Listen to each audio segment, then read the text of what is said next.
ইচ্ছাই শক্তি। রাতুল ছোটবেলা থেকেই খুব দুর্বল ছিল। তার বন্ধুরা ফুটবল খেলতো, সাইকেল চালাতো, দৌড়াত, কিন্তু সে সবকিছুতে পিছিয়ে থাকত। তার বাবা মা, শিক্ষক, সবাই তাকে বলতো, তুমি কিছুই পারবে না। কিন্তু রাতুল মনে মনে ঠিক করেছিল, সে নিজেকে প্রমাণ করবে।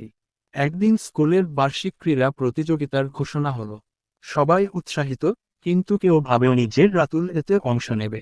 অথচ সে ঠিক করলো, সে দৌড় প্রতিযোগিতায় নামবে। বন্ধুরা হাসল, শিক্ষকরা বলল, অন্য কিছু করো, এটা তোমার জন্য না। কিন্তু রাতুল নিরাশ হয়নি। প্রতিদিন ভোরে উঠে দৌড়ানো শুরু করলো। শরীর ব্যথা করত, হাঁফিয়ে যেত, কিন্তু থামেনি। প্রথম দিন সে মাত্র 1 মিনিট দৌড়াতে পারল, পরদিন 2 মিনিট, তারপর 3। ধীরে ধীরে সে 15 মিনিট অনবরত দৌড়ানোর ক্ষমতা অর্জন করল। অবশেষে প্রতিযোগিতার দিন এলো। সবাই ভাবছিল, রাতুল প্রথমেই হেরে যাবে।